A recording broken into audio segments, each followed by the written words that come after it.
Inside the murky, fast-moving river, water churned around the chest of a young man as he struggled against the current, every muscle in his body straining. Clutched tightly in his arms was a small lion cub, its tiny paws gripped around his shoulders, holding on for dear life, just moments after being saved from drowning. Just a few minutes earlier, the 34-year-old wildlife researcher had been adjusting his camera equipment along the riverbank. Then, in a sudden and shocking turn, he witnessed something that broke the rhythm of his usual routine: a lion cub slipping into the river.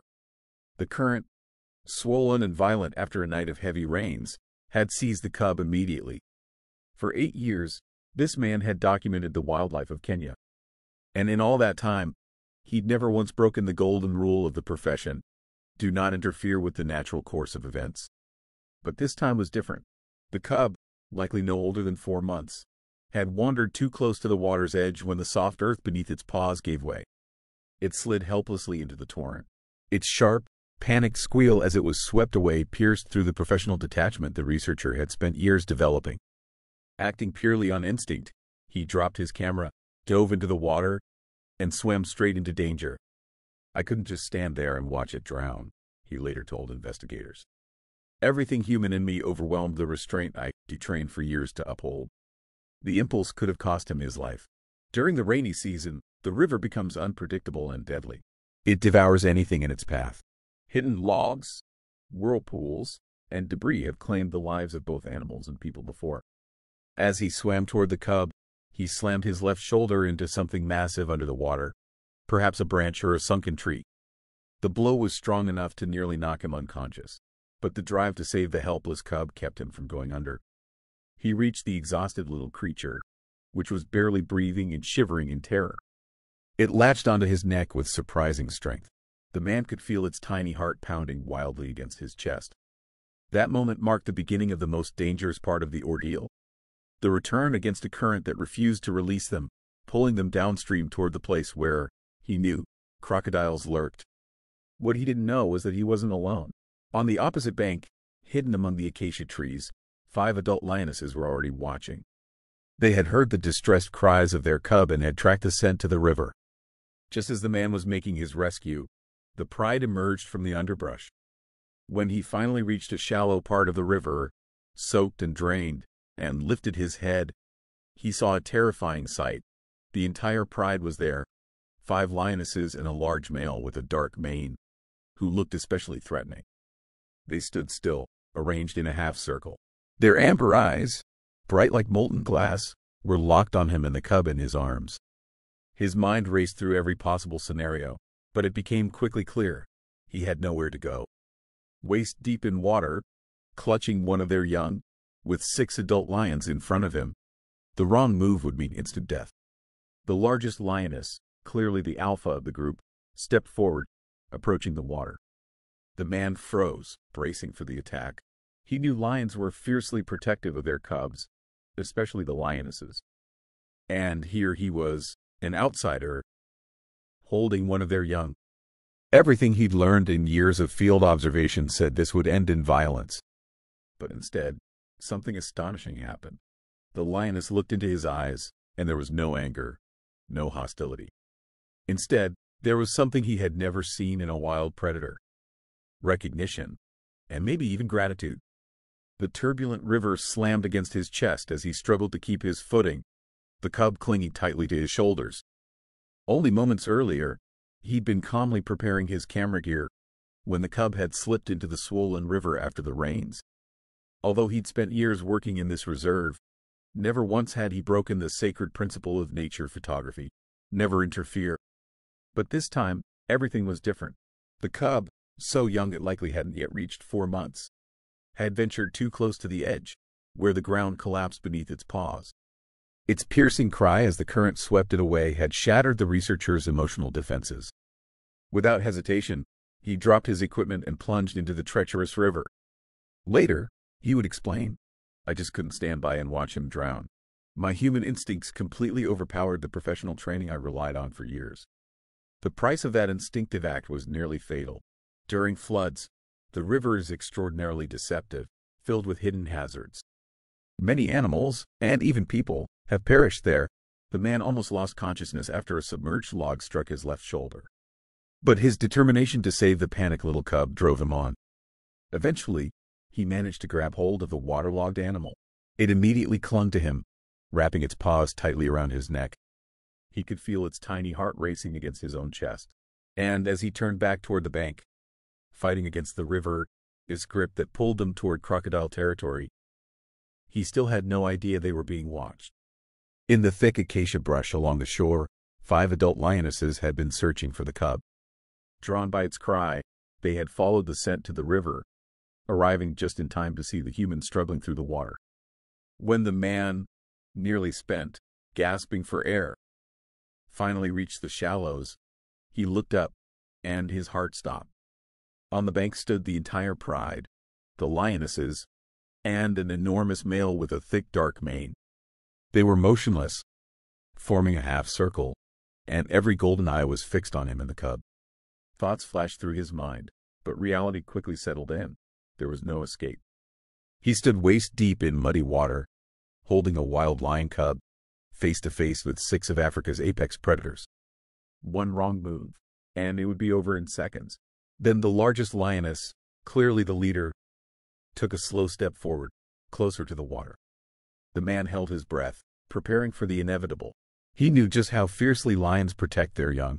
And here he was, a human stranger, holding one of them. His years of studying their behavior told him this should end in violence. But the next moment defied everything he knew, and would reshape the field of animal behavior forever. Because in the lioness's eyes, there was no fury, no fear. There was something else, recognition, and, incredibly, what looked like gratitude.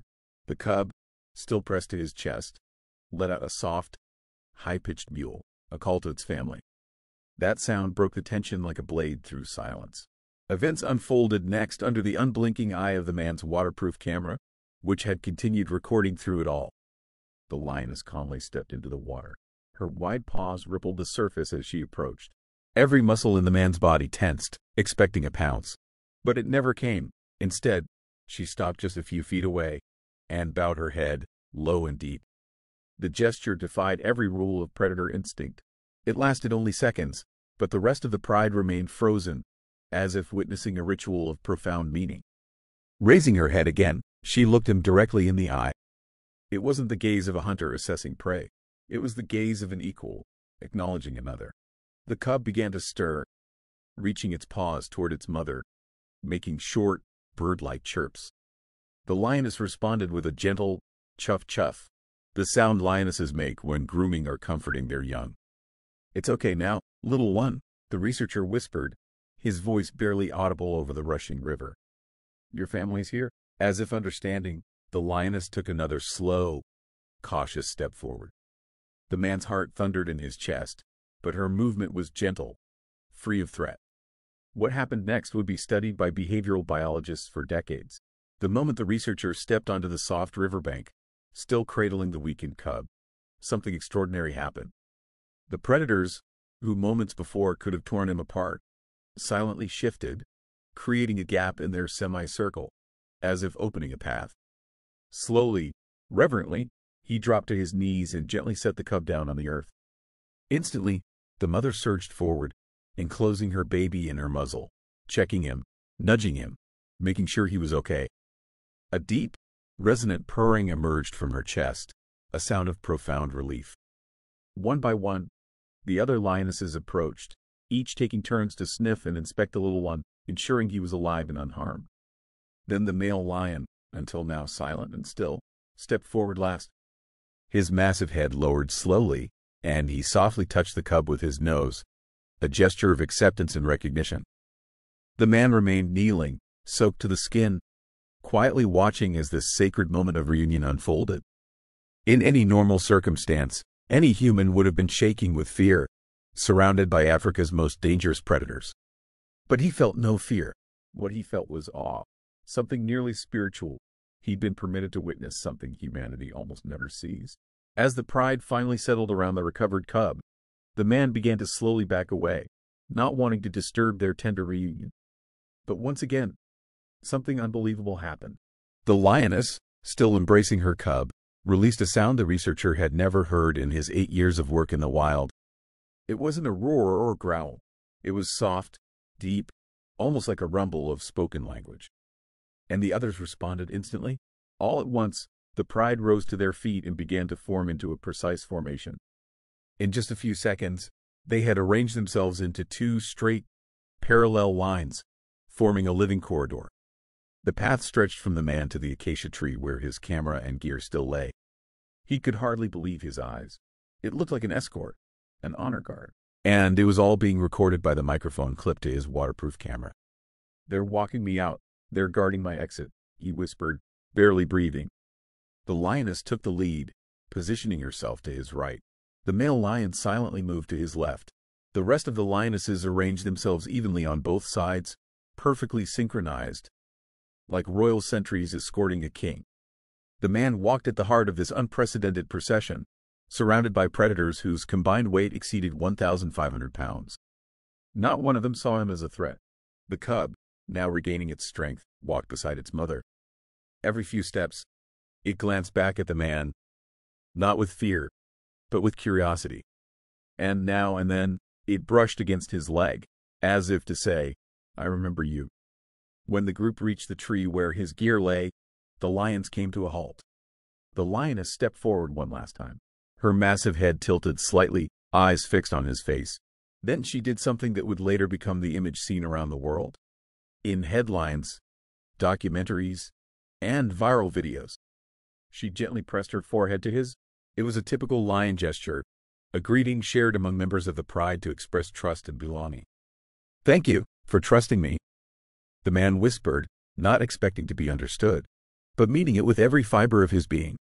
The lioness stepped back and gave a soft chuff chuff, the sound of contentment and farewell. Then, one by one, the other lions approached him. Some gently touched him with their noses, others brushed against his legs. Even the massive male lion approached and nudged him, softly, like a friend, before turning to go. The cub was the last to come. It sat down in front of the man, looked up, and let out a soft, high-pitched squeak that sounded unmistakably like, "Thank you." The man reached out and gently stroked its head one final time. They both seemed to understand. This moment would never come again. The pride turned and walked toward the distant trees, seeking shade for the rest of the day. And the man remained standing by his gear, soaking wet, emotionally drained, but deeply transformed. His camera had captured every second of what had just unfolded. And those scientists would later analyze the footage, dissect the animal behaviors, and debate the meanings of cross-species communication. For the man, the most important thing had already happened. He had witnessed something that goes beyond science, a genuine expression of gratitude, recognition, and trust, shared between living beings, despite the boundaries of species. Thank you for watching this video. I would be grateful for your like. Please do not forget to subscribe so as not to miss other interesting stories. See you soon.